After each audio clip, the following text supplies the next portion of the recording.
नमस्कार, आदाब। आप देख रहे हैं खबर अड्डा और मैं हूं आपके साथ सुम्बुलीरम। दोस्तों, राजनीति में कुछ भी हो सकता है। आज समर्थन है तो कल खिलाफत भी हो सकती है। और महाराष्ट्र की बात करें तो इसके चुनावी नतीजे को आए हुए अब तक 6 दिन हो गए, मगर सीएम का फैसला अभी भी अधर में लटका हुआ है। इसी तरह एकनाथ शिंदे ने कुछ समय पहले तो कहा था, या कहें कि दिल्ली में अमित शाह के घर पर हाई लेवल मीटिंग से पहले ही एकनाथ शिंदे ने कह दिया था कि मोदी शाह के फैसले का मैं सम्मान करूंगा और मेरी तरफ से सरकार बनाने में कभी कोई दिक्कत नहीं होगी।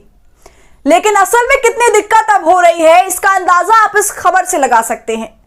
विभागों के बंटवारे को लेकर फंसा पेच, महायुति की मीटिंग कैंसिल, एकनाथ शिंदे गए गांव।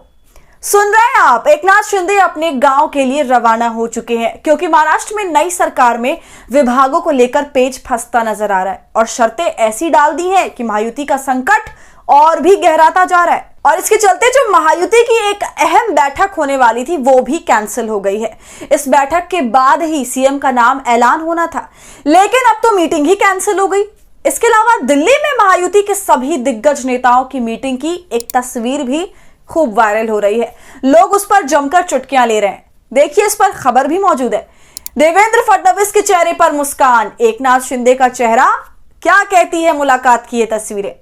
दोस्तों, तस्वीरों में बाकी नेता तो मुस्कुराते हुए नजर आ रहे हैं, मगर शिंदे के चेहरे की गंभीरता ने सभी का ध्यान खींच लिया। चलिए, ये तो हुई तस्वीर की बात, मगर दोस्तों आपको बता दूं कि अमित शाह की मीटिंग में बवाल हो गया है।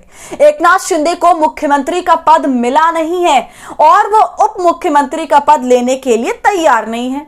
और खबरें तो ये भी कह रही हैं कि अमित शाह ने एकनाथ शिंदे को धमकी दी है और शिंदे ने मीटिंग भी छोड़ दी। इसके बाद अमित शाह से उन्होंने पर्सनली एक मीटिंग करी। इतना सारा बवाल होने के बाद अब दोबारा एकनाथ शिंदे ने महायुति की दूसरी बैठक को टाल दिया, रद्द कर दिया और अपने गांव सातारा को रवाना हो गए। तो क्यों हुआ ऐसा, आपको इस वीडियो में बताऊंगी। और दिल्ली की मीटिंग में क्या कुछ हुआ, पहले वो जान लेते हैं। देखिए, इस पर बिग ब्रेकिंग खबर क्या है। एनडीटीवी की खबर है, डिप्टी सीएम लेने को तैयार नहीं एकनाथ शिंदे, विधान परिषद के सभापति पद की मांग की शिंदे ने। एकनाथ शिंदे को मनाने की कोशिश की जा रही है। तो इन खबरों से साफ समझ में आ रहा है कि देर रात हुई अमित शाह के घर पर मीटिंग में कितना ज्यादा बवाल हुआ है और महायुति के सभी दिग्गज बड़े नेताओं के सामने एकनाथ शिंदे ने अपनी बात रखी है। साथ ही विरोध भी जताया और डिप्टी सीएम के लॉलीपॉप से तो साफ इनकार कर दिया और विधान परिषद के स्पीकर पद का अनुरोध कर दिया है, इच्छा जताई है। और दोस्तों, अमित शाह एकनाथ शिंदे को मनाने की पूरी कोशिश कर रहे हैं। साथ ही उन्होंने अलग से मीटिंग भी करी है, यह भी पुख्ता खबर है। देखिए, एकनाथ शिंदे के साथ अलग से बैठक कर रहे हैं अमित शाह, मगर एकनाथ शिंदे मानने को तैयार नहीं है और सख्त तेवर दिखा रहे हैं महायुति के सभी दिग्गज नेताओं को। इसलिए दिल्ली की मीटिंग तो कुछ खास सफल साबित नहीं हो पाई और अंत में यह डिसाइड हुआ कि मुंबई में बैठक होगी और वहीं तय होगा कि कौन बनेगा अगला मुख्यमंत्री। और अब खबर यह है कि इस बैठक को भी शिंदे ने नकार दिया, कैंसिल कर दिया और अपने गांव चले गए। एक तरह से शिंदे ने महायुति के नेताओं की सांसें फुला दी हैं। और देखिए, इस पर भी जो मौजूद खबर है उसमें क्या लिखा हुआ है। ब्राह्मण सीएम के नीचे 2 मराठा, नहीं चलेगा। प्रपोजल ठुकराकर नाराज शिंदे चले गांव, महायुति की मीटिंग भी टली। और दोस्तों, आपको बता दूं कि जब भी एकनाथ शिंदे के सामने मुसीबत की घड़ी आती है वो अपने गांव चले जाते हैं। वे अब तक करीब 6 से 7 बार मुसीबत के समय गांव आ चुके हैं। लेकिन गौर करने वाली बात यह भी है कि सातारा को रवाना होने से पहले उन्होंने शरद पवार गुट के नेता जितेंद्र आवान से वर्षा बंगले में मुलाकात की। तो अब इसके क्या मायने हैं, ये तो आने वाला वक्त ही बताएगा।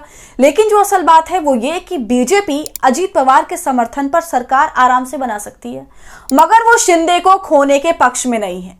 और इतने नखरों के बाद भी शिवसेना और एकनाथ शिंदे बीजेपी के सबसे भरोसेमंद में शामिल हैं। दोस्तों, बीजेपी की कोशिश है कि किसी भी हालत में शिंदे सरकार का हिस्सा बन जाए, लेकिन सीएम पद छोड़ने के एवज में एकनाथ शिंदे भी बड़े मोलभाव की फुल तैयारी में है। शिंदे को केंद्र की नरेंद्र मोदी सरकार में बड़े मंत्रालय का ऑफर दिया गया, लेकिन उसे भी उन्होंने ठुकरा दिया। राजनीतिक सूत्रों के मुताबिक एकनाथ शिंदे किसी भी सूरत में महाराष्ट्र छोड़ने के मूड में बिल्कुल नहीं है। उन्होंने बीजेपी से विधान परिषद के सभापति की पद की मांग की है, साथ ही गृह मंत्रालय को लेकर भी वो अड़े हुए हैं। इसके अलावा एकनाथ शिंदे के करीबी संजय शिरसाट ने बताया कि शिंदे महाराष्ट्र के नए मंत्रिमंडल में शामिल हो सकते हैं, मगर सीएम पद के बाद डिप्टी सीएम बनना उन्हें मंजूर नहीं। शिवसेना किसी दूसरे नेता को डिप्टी सीएम बना सकती है। दोस्तों अब अनुमान ये लगाया जा रहा है कि 2 दिसंबर को सीएम पद की घोषणा हो जाएगी। लेकिन जिस हिसाब से ये लगातार टलता जा रहा है और चारों तरफ से नाराजगी और विरोध की जो बू आ रही है, तो ऐसे में कुछ भी नहीं कहा जा सकता और 2 दिसंबर को क्या होता है वो भी देखना दिलचस्प होगा। तो आपकी इस पूरी वीडियो पर क्या राय है, आपका क्या सोचना है, हमें कमेंट कर जरूर बताइए। वीडियो पसंद आई हो तो इसे लाइक और शेयर करें और खबर अड्डा को यूट्यूब पर सब्सक्राइब कर लें।